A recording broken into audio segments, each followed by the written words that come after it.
आज मैं आपको सुनाने जा रही हूँ नवरात्रि के प्रथम दिन सुनी जाने वाली एक पौराणिक कथा। तो आप सभी भक्तजन इन कथाओं को बड़ी ही श्रद्धा और प्रसन्न चित्त के साथ सुनिए। एक समय बृहस्पति जी ने ब्रह्मा जी के समक्ष नवरात्रि का महत्व जानने की इच्छा जताई। उन्होंने कहा, इस व्रत का क्या फल है, इसे किस प्रकार किया जाता है, सबसे पहले इस व्रत को किसने किया था, यह सब विस्तार से कहिए। बृहस्पति जी के प्रश्नों का जवाब देते हुए ब्रह्मा जी ने कहा, हे बृहस्पति, प्राणियों के हित की इच्छा से तुमने बहुत ही अच्छा प्रश्न किया है। जो मनुष्य के मनोरथ पूर्ण करने वाली माँ दुर्गा, महादेव, सूर्य और नारायण का ध्यान करता है, वे धन्य हैं। यह नवरात्रि व्रत संपूर्ण कामनाओं को पूर्ण करने वाला है। इस व्रत को करने से पुत्र, सुख, धन, विद्या और अपार सुख की अनुभूति होती है। इस व्रत को करने से रोग दूर हो जाता है, घर में सुख समृद्धि की वृद्धि होती है, बांझन को पुत्र की प्राप्ति होती है, समस्त पापों से छुटकारा मिल जाता है। जो मनुष्य इस नवरात्रि व्रत को नहीं करता वह अनेक दुखों को भोगता है। यदि व्रत करने वाला मनुष्य सारे दिन का उपवास ना कर सके तो एक समय भोजन करे, किंतु प्रतिदिन नवरात्रों के दौरान माँ भगवती अम्बा की कथाओं का श्रवण करे। हे बृहस्पति, जिसने पहले इस महाव्रत को किया है उसकी कथा अब मैं तुम्हें सुनाता हूँ, तुम सावधान होकर सुनो।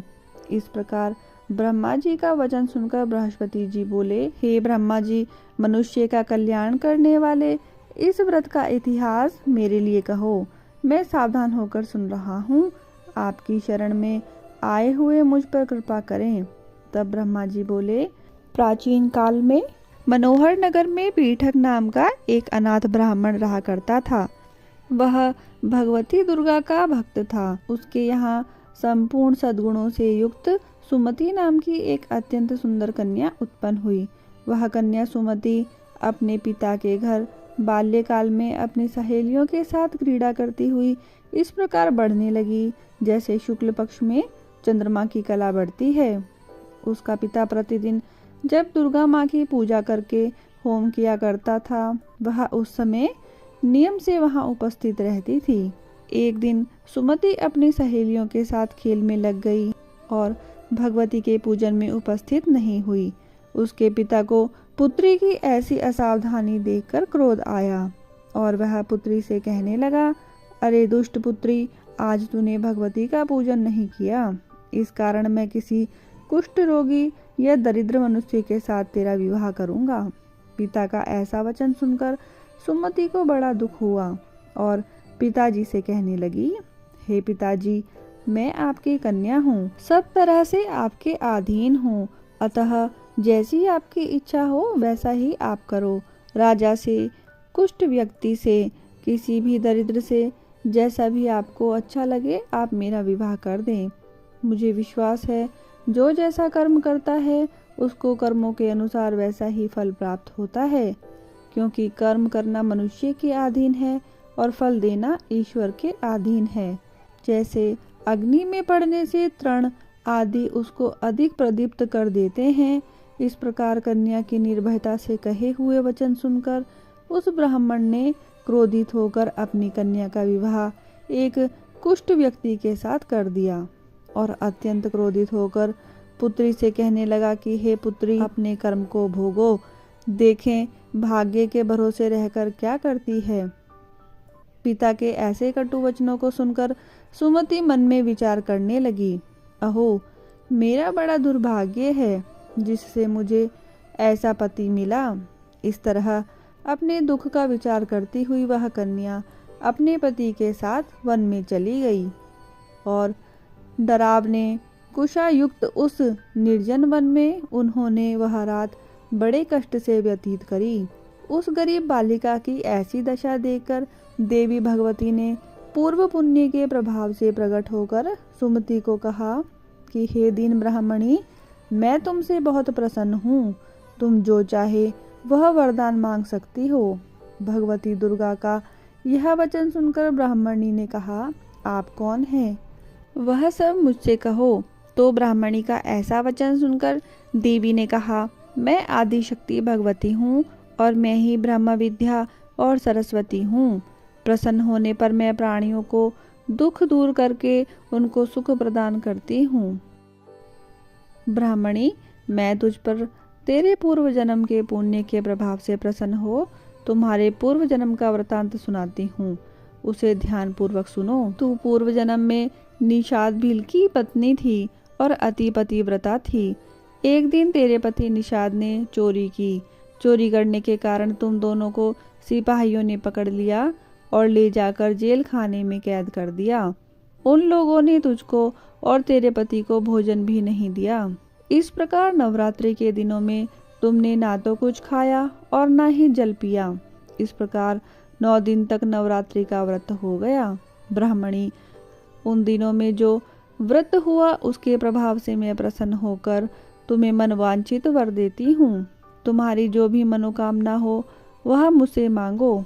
इस प्रकार दुर्गा भगवती के वचनों को सुनकर ब्राह्मणी बोली, अगर आप मुझ पर प्रसन्न हैं तो माँ दुर्गे, मैं आपको प्रणाम करती हूँ।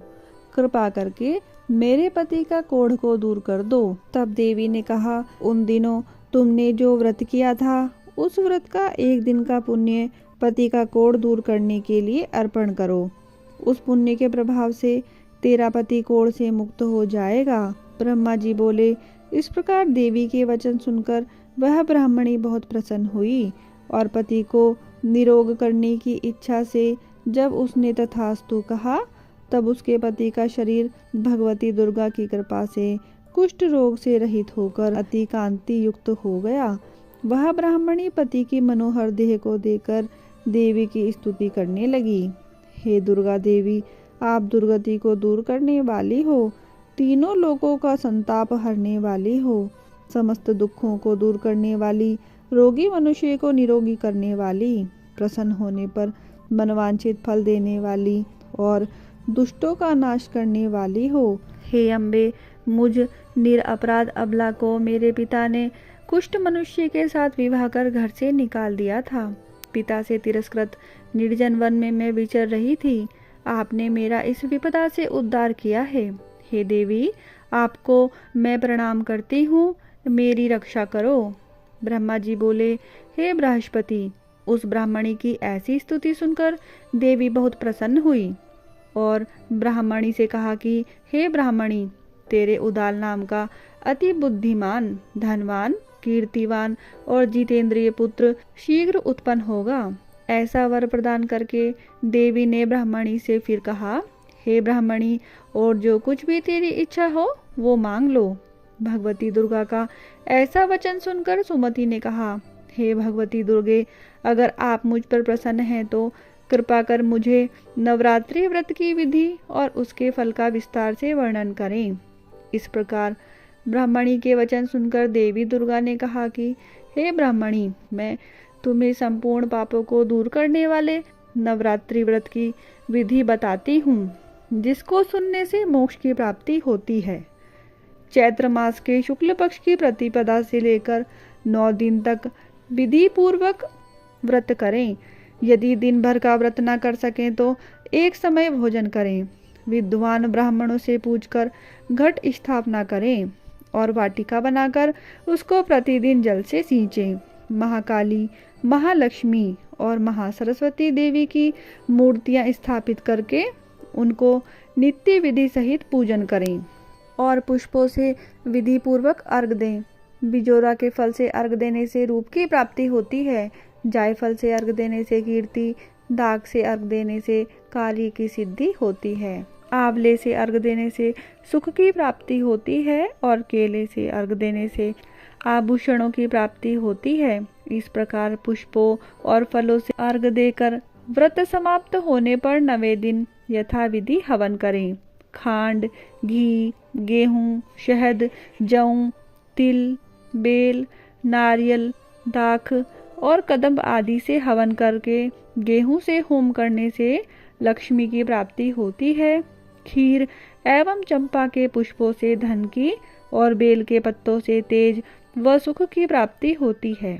आंवले से कीर्ति और केले से पुत्र की, कमल से राज सम्मान की और दाखों से संपदा की प्राप्ति होती है। खांड, घी, नारियल, शहद, जौ और तिल तथा फलों से होम करने से मनवांछित वस्तु की प्राप्ति होती है।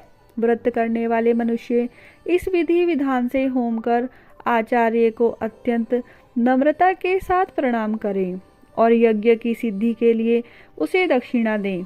इस प्रकार बताई हुई विधि के अनुसार जो व्यक्ति व्रत करता है उसके सब मनोरथ सिद्ध होते हैं।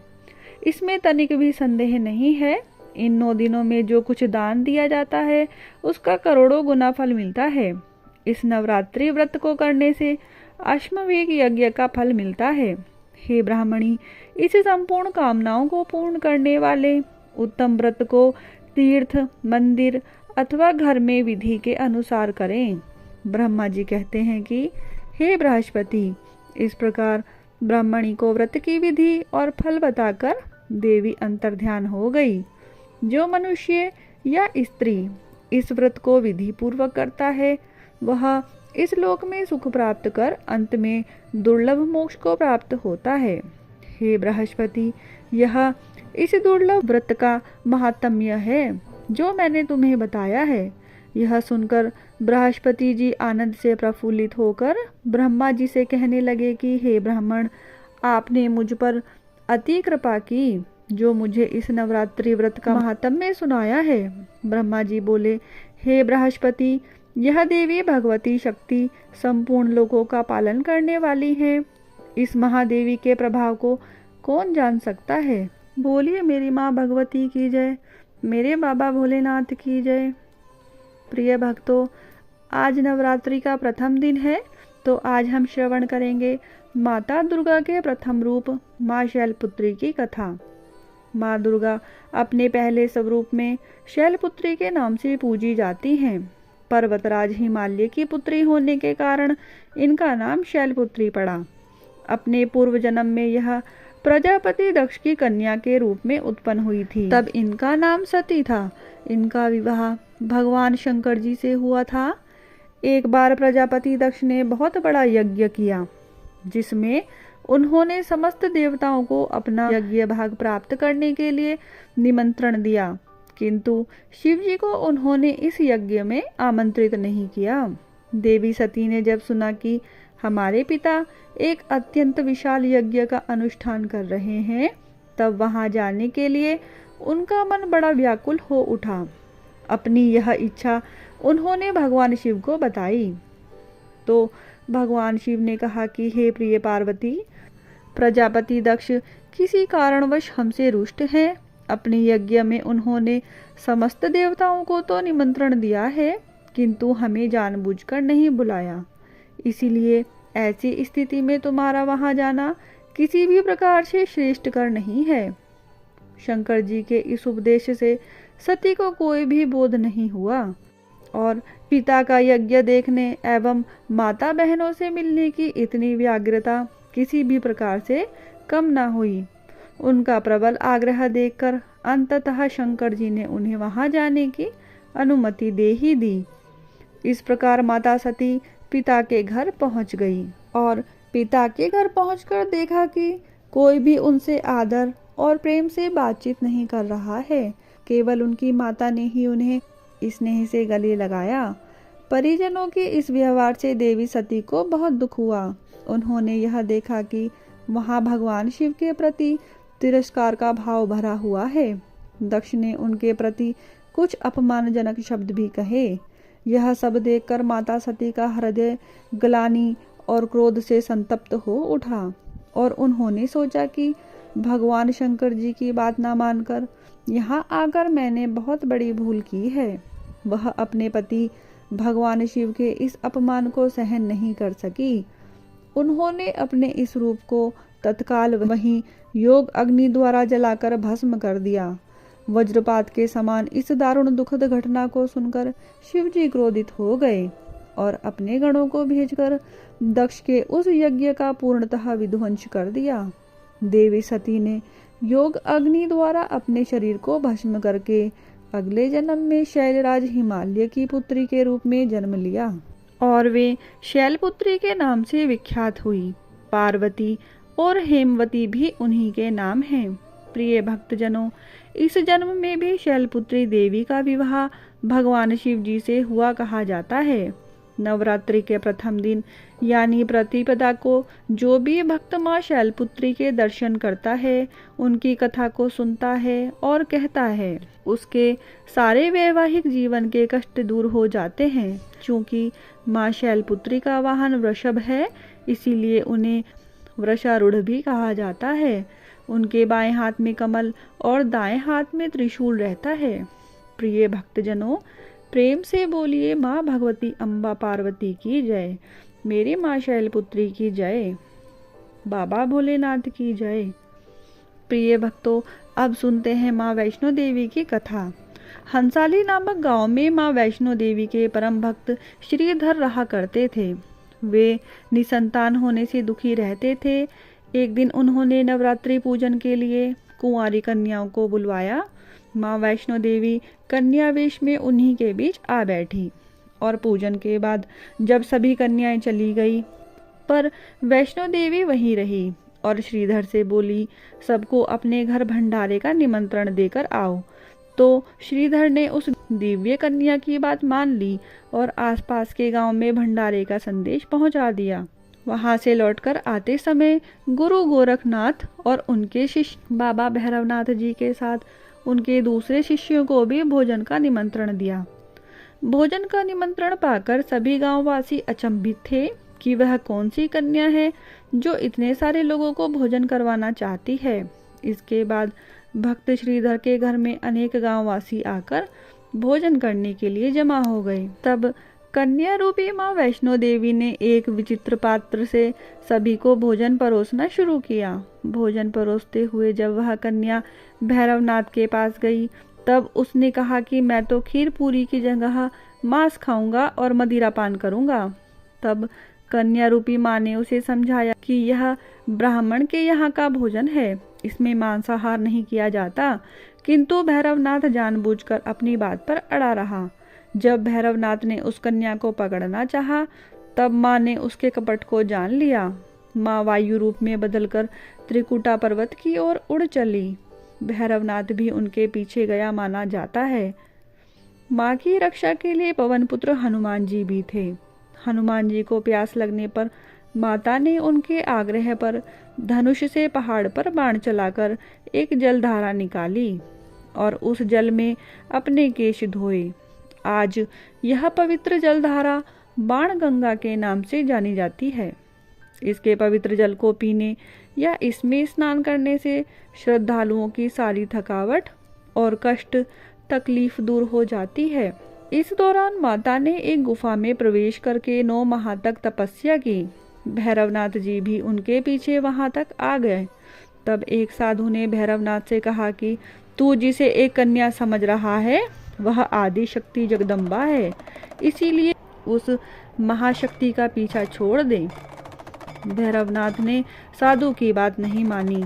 तब माँ गुफा की दूसरी ओर से मार्ग बनाकर बाहर निकल गई। यह गुफा आज भी अर्धकुमारी या आदि कुमारी या गर्भजून के नाम से प्रसिद्ध है। अर्धकुमारी के पहले माता की चरण पादुका भी है।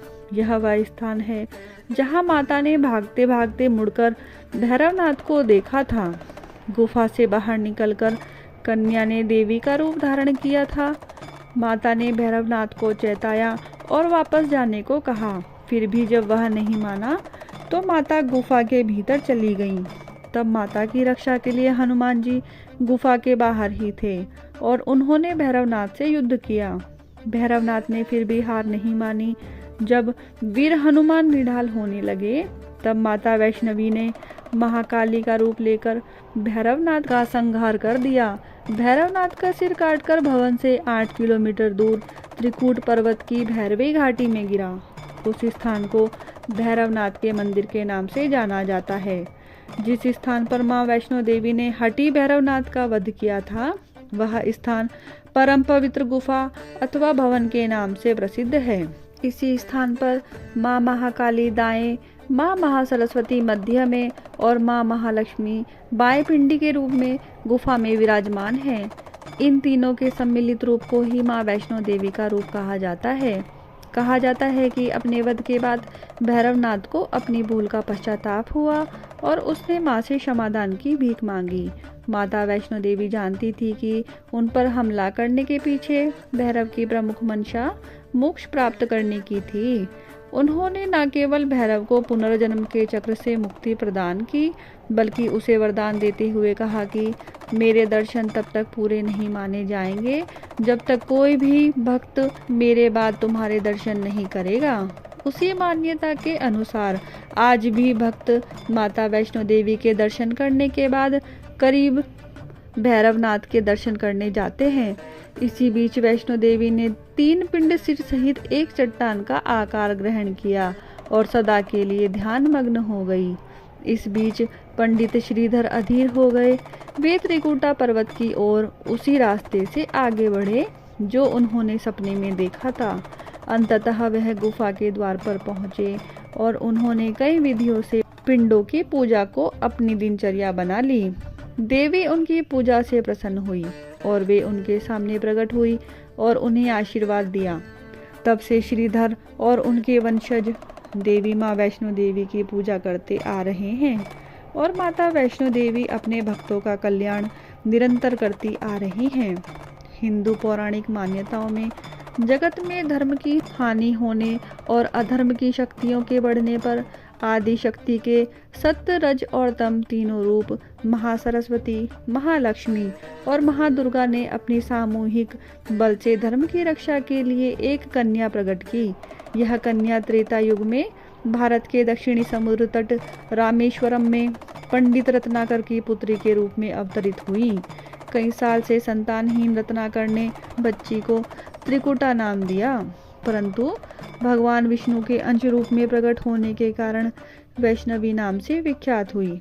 लगभग 9 वर्ष की होने पर उस कन्या को जब यह मालूम हुआ कि भगवान विष्णु ने इस भूलोक में भगवान श्री राम के रूप में अवतार लिया है, तब वह भगवान श्री राम को पति मानकर उनको पाने के लिए कठोर तप करने लगी। जब श्री रामचंद्र जी सीता हरण के बाद सीता की खोज करते हुए रामेश्वरम पहुँचे, तब समुद्र तट पर ध्यान मग्न कन्या को देखा। तब उस कन्या ने भगवान श्री रामचंद्र जी से पत्नी के रूप में खुद को स्वीकार करने को कहा।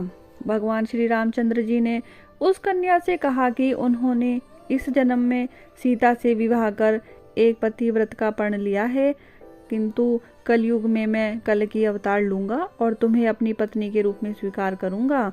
उस समय तक तुम हिमालय स्थित त्रिकुट पर्वत की श्रेणी में जाकर तप करो और भक्तों के कष्ट और दुखों का नाश कर जगत का कल्याण करती रहो। प्रिय भक्तों, जब श्री राम जी ने रावण के विरुद्ध विजय प्राप्त की, तब माँ सीता ने नवरात्रि मनाने का निर्णय किया। इसलिए उक्त संदर्भ में लोग नवरात्रि के 9 दिनों की अवधि में रामायण का पाठ करते हैं। श्री रामचंद्र जी ने वचन दिया था कि समस्त संसार द्वारा माँ वैष्णवी की स्तुति की जाएगी। त्रिकुटा वैष्णो देवी के रूप में प्रसिद्ध होंगी और सदा के लिए अमर हो जाएंगी। बोलिए माँ भगवती अम्बा पार्वती की जय, मेरे बाबा भोलेनाथ की जय। आशा करती हूँ कि मेरी यह वीडियो आप सभी को प्रिय लगी होगी। अगर आपको यह वीडियो पसंद आई है तो कमेंट बॉक्स में जय माता दी अवश्य लिखें। वीडियो को लाइक करें, शेयर करें और मेरे चैनल को सब्सक्राइब करना ना भूलें। धन्यवाद।